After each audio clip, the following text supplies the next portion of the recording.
Story 1. My husband's friend told him that I'm cheating on him and that it's best to open our relationship and she could help us. It all started a few weeks ago when we were having dinner with some friends, and one of them in particular began to joke that after 13 years together, surely one of us already got bored of the other, and she, 28 female, said that surely the one who got bored first was me, 25 female, because I'm the attractive one in the relationship.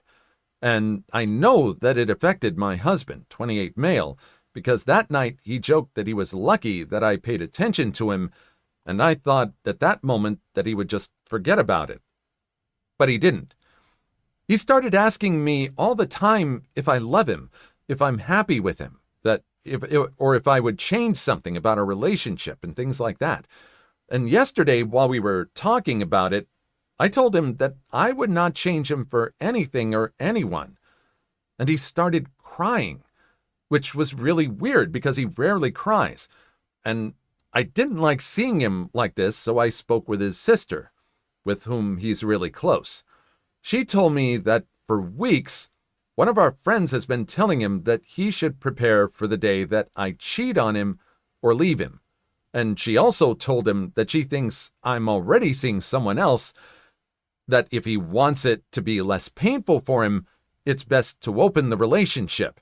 That if he wants, she and her boyfriend can help us open our marriage since it would be easier because we both know them, that this will help us because we will be able to experiment with more people and I will not get bored of him and he will also be able to have fun with her, like the lifelong friends they are. According to his sister, he told her that he hates those things, but if I want to do it, he'll let me experiment with more people. And to be honest, I hate everything that has to do with open relationships too. If you like it, great, but it's not my thing. And I thought that I was always clear with that. That's why I don't even know why that friend said that. She has an open relationship, but she was never one of those people who wants everyone to be like them. She used to respect us, so I don't know what happened. How can I make him understand that she lied about me because she probably just wants to sleep with him?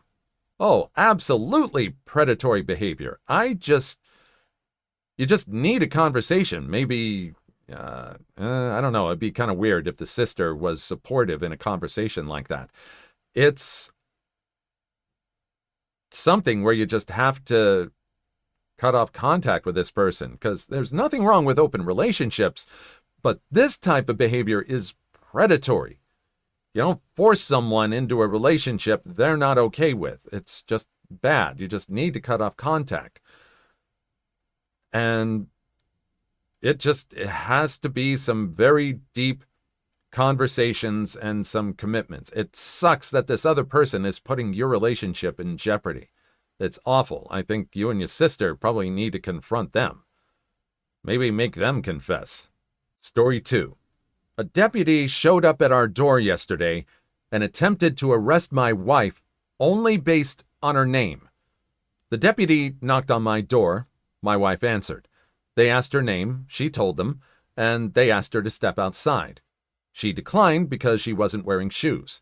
He said, "Okay, we'll do this inside then," and stepped in the door. He told her that he was there to arrest her. She's never even had so much as a parking ticket in her life.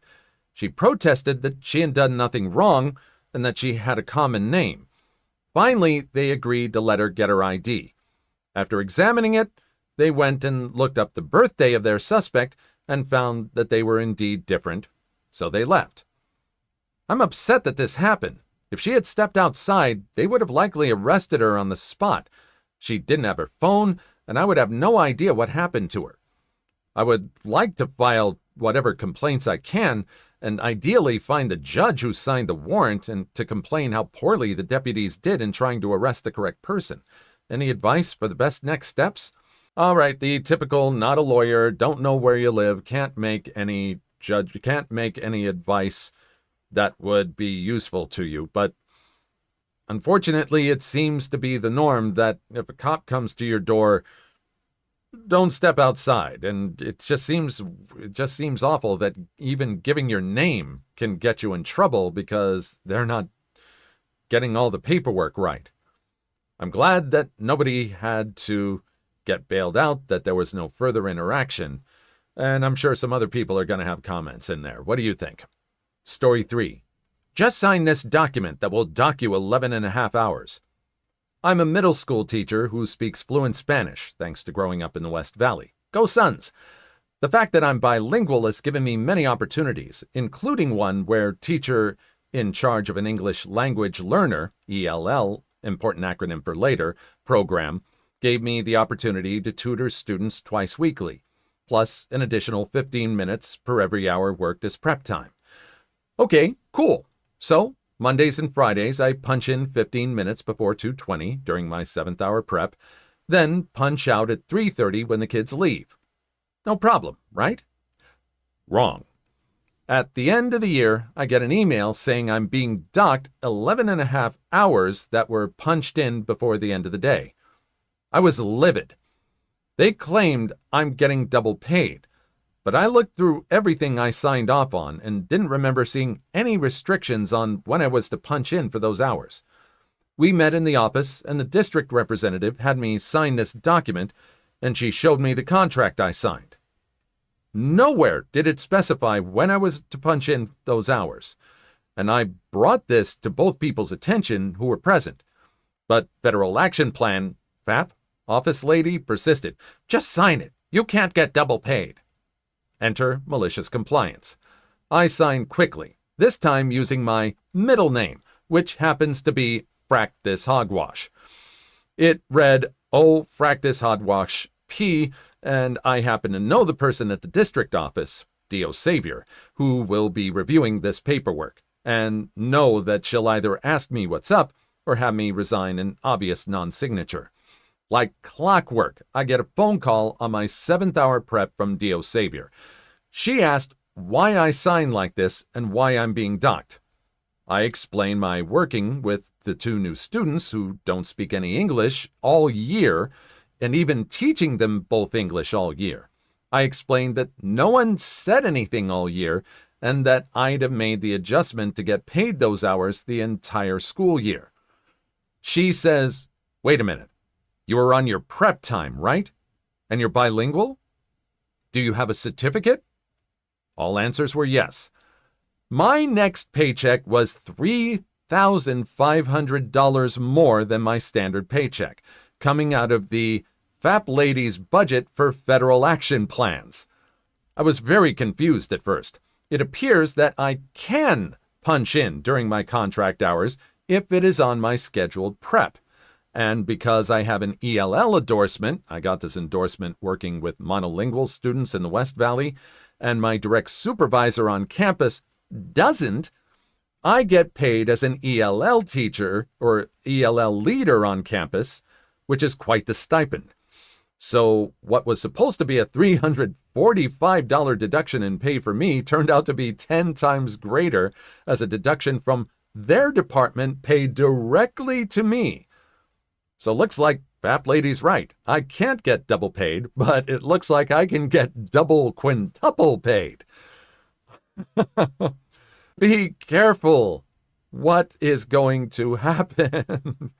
Just be careful who you're bullying around. And again, this is one of those situations where it's good to know someone who's above you, and they ended up just leaping over the pay grade of the person who's trying to give them grief. Amazing work. And thankfully, hopefully, this is a much better gig, and hopefully they are able to hold on to it for as long as they can. Actually getting paid well for being a teacher? Who knew? Please like and subscribe if you made it this far. I hope you'll enjoy the rest of the video and have a wonderful day. Story 4. How my cousin and I got a photographer locked up for revenge porn. So this all started about 3 years ago. My cousin, who lives in Arizona, always had a desire to have professional nude photos taken. She thought it'd be nice to have something for her husband to look at from when she was in her prime as they aged together. Also, I think it kind of turned her on. However, My cousin had no desire to have those photos publicly published. After a few years of chewing on this idea, she decided she was going to do it. She went out looking for a photographer. She had a tight budget and ended up going with this one man who quoted her $300 for a 1-hour photo shoot. He didn't mind taking nude pictures of her. However, she asked him if he had any agreement or something that would keep those photos confidential. He said he didn't. She asked him if she wrote up an agreement, basically stating the photos he takes of her cannot be saved on any of his devices, and the SD card needs to be given to her, and that she should be the only person with a copy of the photos if he'd agreed to that. His only request was that she buy the SD card herself. So she agreed. He sent her what kind of SD card she should buy, and she bought it. She also wrote up an agreement in which the following was agreed upon and signed. Photo shoot was to last 1 hour. He would be paid $300. He would edit 6 pictures of her choosing, airbrushing, making her look better, etc. He would also print those 6 photos. She would supply the SD card. He would also delete any photos of her from any device he has. The photos he takes of her, after he's done, should not be saved to any device he owns, and the only copy should be on the SD card when he gives her the SD card. He is not allowed to share those photos with anyone for any reason, and those photos belong to her only. Agreement was signed, a photo shoot happened, photos were edited, and she got her SD card. All things well and good. My cousin figured that was that. Obviously, we all know this isn't the end, but just the start. Otherwise, I wouldn't be telling you this story. About 6 months after the photo shoot, the photographer contacts her and says he has copies of her photos and knows a website. Can he sell them for $500? And if she doesn't want that, she needs to pay him $500. My cousin calls me and asks me what I think she should do, as I'm pretty good at handling dynamic situations. I did some Googling and came to find out this could be considered revenge porn, and that's illegal in the state of Arizona. In fact, it's a felony, which means jail time. Also, obviously, this would be considered blackmail, which is also a felony. So I tell my cousin to do this. Don't pay him. If you pay him once, there's nothing stopping him from trying to get you to pay again. Remind him that you are both in the state of Arizona and that it's a felony to distribute revenge porn. Remind him that you had a signed agreement in which he agreed the photos he took of her would not save a copy and he would never publish anywhere. Remind him if he publishes your photos, you will post him on blast throughout the social media world. She said thanks. I thought that was the end of the story. But about 6 months later, I'm online on my spicy online account. I have a account that I only use to subscribe to corn forums to keep my main account clear of corn, and I'm self-stimulating, and I'm in one of the subs where I click on a picture. And bam, I go limp. I'm staring at my cousin in a very seductive pose. I knew she was my cousin because you could see the tattoo of her son's name and birthday. It was a complicated feeling. At first, I was annoyed that my session was ruined by running across a picture of my cousin, and then it dawned on me. The photographer didn't listen to her and must have published her photos anyway. So now things get more awkward because now I have to call my cousin and tell her how I found her nude photos as I was self-stimulating. Not a conversation anyone would like to have with a blood relative, but she had to know. So I called my cousin and informed her of what I saw, and I sent her the links. I went to the local Facebook groups and left nasty reviews for him. My cousin didn't want her name out there saying nude photos exist so people could go out and find them. I then Googled how to DMCA and sent in DMCA notices to the sites I could find that were hosting her photos. I also did a reverse image search and DMC those as well. I taught my cousin how to do this herself. For your information, DMCA works, and none of the sites even argued with us. At this point, someone messages me an attorney's number.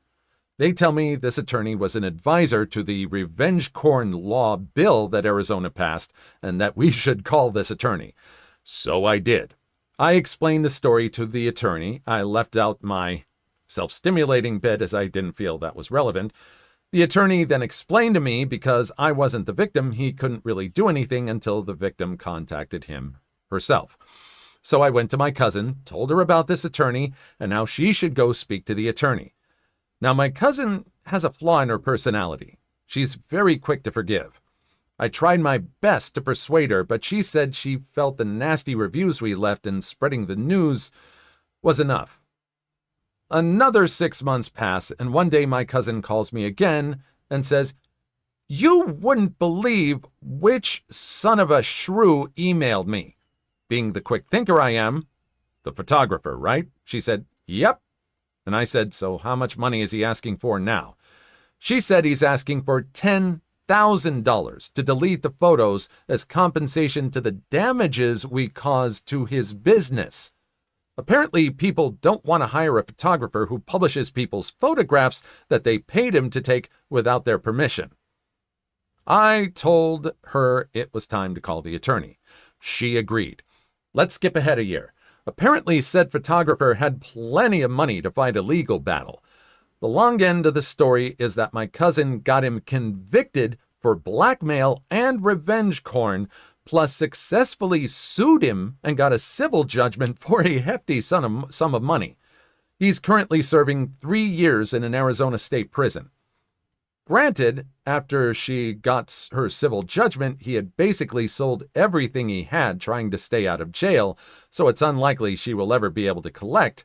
But basically, his future earnings now belong to her, as I understand it. Absolutely. We are facing more and more of these issues now. I mean, yes, AI is going to be big. There are going to be a lot of lawsuits regarding that, while the guy who basically unleashed it on the world is getting offers from big tech companies. But it's in your best interest to do everything you can to protect yourself. I mean, and even with the agreement, you have to be extra careful. I'm glad this ended up with a happy ending. Story 5. Am I the a-hole for calling him a fracking embarrassment? I've been seeing my fiance for 4 years now, and I came into the relationship with 2 boys. My boys are now 12 and 9. Once a year, me and the boys go to my family's vacation home with the entire family, and up until this year, my fiance did not attend. But now that we're engaged and merging families, the family asked that he come too. They all get along great with him anyways. I explained to him prior to us coming to our family retreat that during our week stay with the family, my kids do not have a bedtime. We do a lot of night activities such as night swimming in the pool, karaoke, fires, nightly strolls through the neighborhood, etc., etc. So during this week, my kids absolutely do not have a bedtime, and that's how it's always been. I made it clear that bedtime was not to be enforced like it was at home, because this is vacation and time with family, and I'm not making my kids miss out on the nightly activities.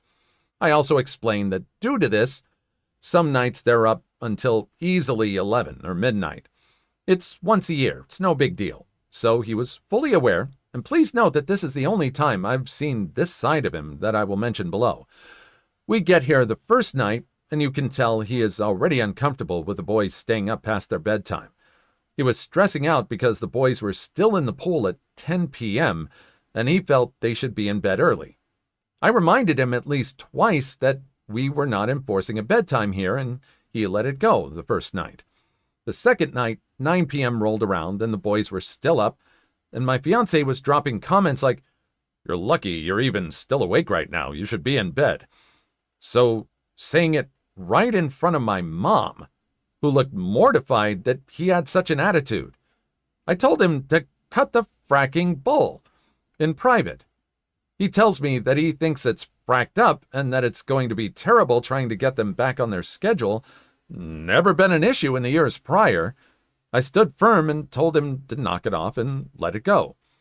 But then last night, my fiancé starts angry sighing every single time he looks at my kids still awake, and I finally pull him aside and told him he was a fracking embarrassment because he keeps saying these comments in front of my family, which leads to awkward silences and judgmental glances my way.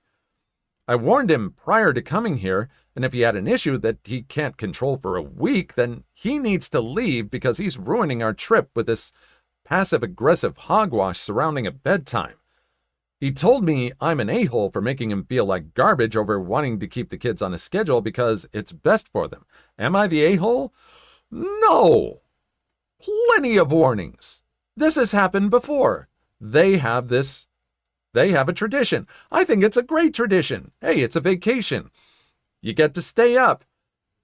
Kids would love that, and they haven't been on a schedule before. And what's his problem? There needed to be some discussion on it. How do you feel about it, fiancé? Are you having issues with it? I mean, there's got to be something a little deeper into his past that's making him have this attitude. Let them stay up. What is your problem? What were you expecting? Was he expecting to have some spicy time with the fiancé in the family vacation home or something? And the kids are harshing his vibe? Maybe that's it, but not the a-hole. Plenty of warning, and now you're getting the hammer down on you. Story 6. The mother-in-law bribe backfired. Nurse graduated from nursing school and decided with her friend to move to one of the cities that was listed as having the most eligible bachelors from some publications. She moves and starts dating her future husband. Future husband's mother is a viper and decides nurse is not good enough for her family. The happy couple eventually gets engaged, and the future mother-in-law is having none of it. Tries for several months to break them up.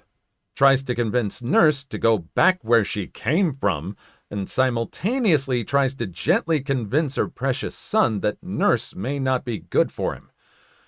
To add some more context to the situation, this mother-in-law is pretty nasty to nurse, but hides it well to other people, always making sure she's super fake sweet to everyone when others are around. Finally, wedding plans are set, so mother-in-law gets desperate. She gets nurse alone with a generous offer. Leave fiancé and never come back in exchange for $10,000. Note, this was almost 30 years ago, so I guess it was kind of a buttload of money for most. Nurse is sick of this woman's hogwash and is incredibly insulted. However, she's intelligent and maintains her composure. Nurse accepts the offer. Nurse takes the money, does not leave, gets married anyway. Nobody else knows about this. Mother-in-law cannot say or do anything about it without exposing herself to her family as a horrible person. Nurse and husband are still happily married. Their kids are grown. Husband still has no idea this went down. Mother-in-law has suffered silently for almost 30 years. Wow. So what did this person do with the money? Is it kept for a rainy day? Did they squirrel it away for family expenses? I mean, that is some next level forward thinking 5D chess level revenge on a very simple action. Amazing. Please leave your story in the comments. I would love to make a video on them in the future. Also, don't forget to like and subscribe.